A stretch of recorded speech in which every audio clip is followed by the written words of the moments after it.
El gallo que no cesa con Chema García Langa en Radio Nacional de España.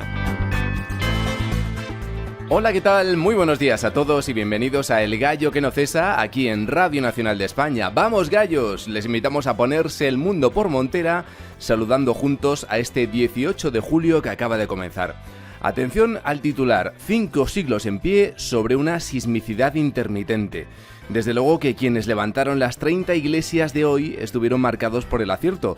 Son templos humildes, sencillos, construidos a ambos lados de una ruta comercial en pleno altiplano chileno. Desde los siglos XVI y XVII desafían al tiempo en una zona en la que los terremotos son constantes. Y es ahí donde radica su interés, porque a pesar de esos 5 siglos transcurridos, están tal como fueron construidos esos templos por los españoles. Ahora la arquitectura se fija en ellas, en esas iglesias, como ejemplo. Acostumbrada a poner el foco en grandes catedrales e en fortalezas, las sencillas iglesias del altiplano evidencian unos usos constructivos de gran interés. De ahí el estudio elaborado por el arquitecto y profesor universitario José Carlos Salcedo. Se ha publicado en la revista especializada G-Conservación e intenta desvelar esos secretos arquitectónicos.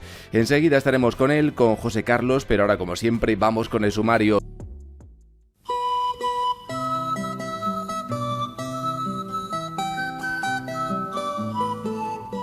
De la confluencia entre humildad y vocación de pervivencia nacieron. Son 30, aunque 10 se quedaron por el camino. Y se las puede considerar auténticas supervivientes. Fue en el siglo XVI cuando los colonizadores españoles las levantaron de forma paralela a una de las rutas más importantes de la época en el altiplano chileno, la que unía la famosa ciudad de Potosí y el puerto de San Marcos de Arica. Y desde entonces desafían al tiempo en una de las zonas de mayor sismicidad del mundo. Les hablo de 30 iglesias humildes cuya resistencia a los seísmos ha sido analizada en un estudio publicado en la revista Geoconservación. El autor es José Carlos Salcedo, que es arquitecto y profesor del Departamento de Construcción de la Universidad de Extremadura, y con él hemos quedado esta mañana aquí en El Gallo que no cesa. Hola, José Carlos, ¿qué tal? Muy buenos días. Buenos días. Bienvenido al programa. Gracias. Bueno, nos ubicamos en la remota región chilena de Arica y Parinacota, muy cerca de la frontera boliviana. Allí es donde se encuentran esta treintena de iglesias construidas por los españoles en el siglo XVI, como decía. Todas ellas están construidas en el curso de esa ruta que mencionaba. Cuéntanos un poquito cómo se construyeron y qué importancia tuvo esa ruta comercial.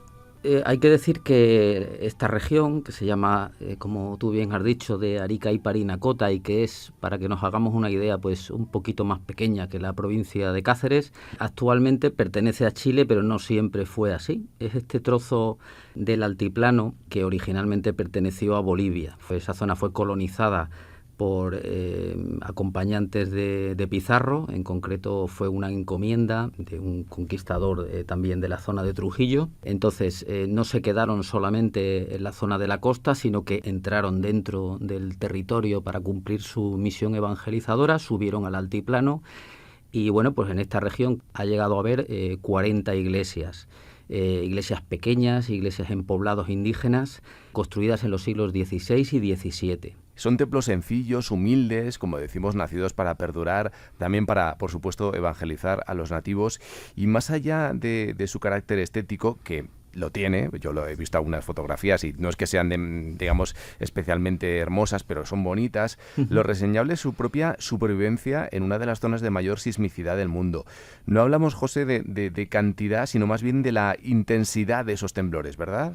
No es la zona más con mayor peligro sísmico de Chile, que es la zona sur, la zona que está ligada al contacto entre la placa de Nazca y la placa sudamericana. Es otra zona al norte del actual Chile, ligado a la placa del altiplano, pero vamos, para que nos hagamos una idea, pues desde 1934 que se tienen este tipo de registros, allí ha habido más de 13 terremotos de más de 6 grados de magnitud de momento. Es decir, es una zona con un muy importante riesgo sísmico, y la cuestión es que, bueno, pues se han descubierto estas 30 iglesias que, manteniendo su sistema constructivo original, pues han superado todos los terremotos habidos y por haber durante casi 5 siglos. Normalmente Los colonizadores llegaban, veían el pueblo con los indígenas, en función del santoral del día bautizaban al pueblo, hacían la primera iglesia o comenzaban la construcción de la primera iglesia, y la verdad, bueno, es emocionante ver que tantos siglos después,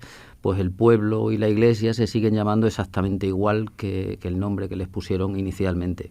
Digamos que la historia del arte ha estudiado muy bien las grandes construcciones realizadas en América, pues por ejemplo las grandes catedrales, las fortificaciones, y bueno, pues se ha dejado sin estudiar la arquitectura menuda, la arquitectura repartida en el territorio. Y también los sistemas constructivos. Y eso intuyo, José, que ha sido, digamos, lo que te ha invitado, digamos, a indagar y a investigar en estas pequeñas construcciones, ¿verdad? Sí, así ha sido.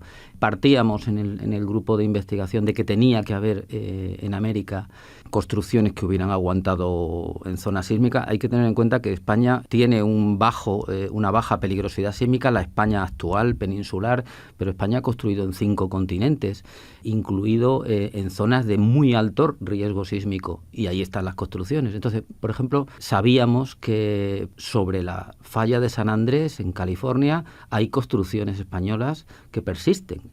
Entonces, bueno, pues empezamos buscando por las zonas de mayor riesgo sísmico, y esta zona de Chile, desde el punto de vista de la investigación, es importante porque es un área en el que existen muchas realizaciones, luego pueden ser estudiadas con una mayor validez científica, digamos. José Carlos, ¿cuál es la clave de su resistencia? Creo que no tiene que ver tanto con los materiales empleados, sino más bien con la propia estructura del edificio. Sí, esencialmente son los mismos materiales y sistema estructural de la construcción española de fábrica. Son estructuras de fábrica y madera. Llamamos fábrica a lo que se entiende que son mampostería de piedra, también hay mampostería de adobe, es decir, son los mismos materiales, piedra, barro. Lógicamente se adaptan a la piedra local, allí mayoritariamente se utiliza andesita, que es una piedra labrable.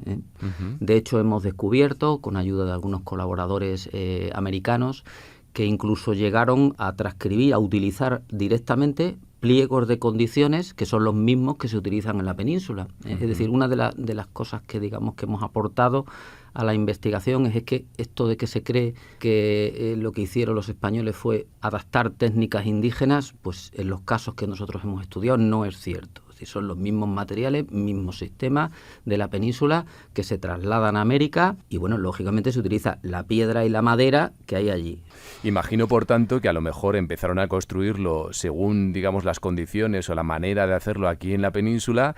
Empezó a haber problemas con los terremotos y cambiaron esa manera de edificarlo, ¿no? Eso es. Las construcciones son tan antiguas, de los primeros siglos, estamos hablando de una colonización temprana, que lo que hicieron fue enseguida, se debieron dar cuenta de que el comportamiento sísmico de las construcciones nuestras no era el adecuado, y entonces pues introdujeron una serie de modificaciones. Para empezar, son iglesias pequeñas, tienen poca esbeltez, con un determinado espesor de muro, que es más o menos el que tenemos aquí. Ellos le daban menos altura, el ancho de las naves era más estrecho. Siempre todas las iglesias son de una única nave, es decir, nunca hacen 3 naves como tenemos en otras zonas de América o en la propia península. ¿Por qué? Pues porque si tú haces una iglesia de 3 naves, tienes que separarlas con columnas, claro, o con arquerías, y entonces esto es más vulnerable al terremoto. Entonces pues hacen una única nave. Si necesitan más superficie, porque la iglesia tiene que ser más grande, lo que hacen es que la nave es más larga. Es decir, ellos respetan unas proporciones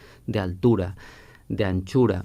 Luego también renuncian a colocar bóvedas y arcos que son más vulnerables. La estructura de madera, por ejemplo, la respetan porque es ligera y funciona bien ante los terremotos, pero por ejemplo la cobertura es más ligera que en España. Eso te iba a decir, ¿de qué están hechos los tejados, las cubiertas? La estructura es de madera, lo que pasa que bueno, en la península de manera generalizada se ha acabado utilizando teja. Originalmente había tejados de paja, y allí no, allí todos los tejados son de paja. Si alguno, en algún momento dado, alguien le ha echado una capa de barro, de mortero, de teja, de algo que pese, pues ese es uno de esos 10 iglesias que no ha llegado a nuestros días. Ya. Por Sí. las fotografías que he visto, llama mucho la atención los campanarios, la torre campanario, que sí que tenían. Lo que pasa que estaba separada de la nave, ¿no? Y esto era Eso es. algo esencial para evitar que en algún momento esa torre posiblemente se desplomase sobre la nave, ¿no? Muy bien, ya veo que te lo has leído y has cogido los datos estructurales. Sí, así es. La torre es necesaria por imagen de un edificio religioso que tiene su importancia, tanto la fachada como la torre. Entonces, lo primero es que no tienen espadaña, que es lo que casi siempre tiene todo el barroco Sí. americano, porque la espadaña es muy vulnerable al terremoto. Entonces, construyen torres, son torres muy mazacotes, muy prismáticas, con poca altura, muy macizas, y además las construyes, como tú bien te has dado cuenta, separadas del edificio. ¿Para qué? Pues porque en caso de colapso no colapse la torre sobre la iglesia. Digamos que es como si fuera una pieza de sacrificio, ¿eh? Ujú. Que hay un terremoto y se daña la coronación del campanario, pues se vuelve a reconstruir el campanario, pero solo el campanario, no la iglesia. Ujú.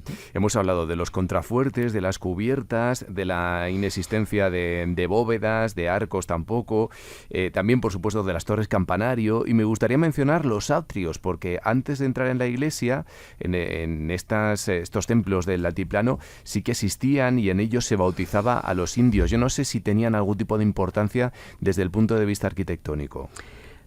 Normalmente estas iglesias de poblados de indios, digamos que hay una segmentación y entonces para catequizar a los indios no entran en la iglesia directamente. Normalmente, primero para poder entrar, pues hay una especie de pues enseñanzas previas y aquí se realizan fuera en el atrio, en la fachada. Entonces la fachada es importante porque es como si fuera una pequeña iglesia en sí. Tiene unos bancos corridos donde se supone que se daba catequesis. Hay también un pequeño templete exterior que allí le llaman calvario. Y entonces sí, había una especie de ceremonia exterior antes de entrar en la iglesia. Es un dato más funcional que constructivo, que es lo que yo había analizado, pero sí ha sido digamos que un enriquecimiento del trabajo que han propuesto los revisores, que estudiáramos ese tema y lo hemos estudiado. José Carlos, ya para terminar, creo que en todo esto ha sido muy importante la labor de reparación que se ha llevado a cabo durante siglos, durante muchas décadas en estos lugares, ¿no? Son los propios nativos de la zona, los habitantes de esos enclaves, los que se han encargado de mantenerlos en el tiempo. Sí, así es. Y además, las inversiones que han realizado son tan pequeñas, se han limitado a mantenerlos en uso, que es sorprendente. Además, de las 30 iglesias estudiadas, 29 siguen perteneciendo al obispado de Arica y hacen servicios religiosos. Ya. Bueno, muy interesante todo. José Carlos Salcedo, arquitecto, profesor de la Universidad de Extremadura y autor de este estudio publicado en la revista Geoconservación sobre estas 30 iglesias en esa zona del altiplano chileno que han sobrevivido tantos y tantos años, siglos también, a los movimientos sísmicos. José Carlos, un placer, gracias y que tengas un muy buen día. Muchas gracias a vosotros.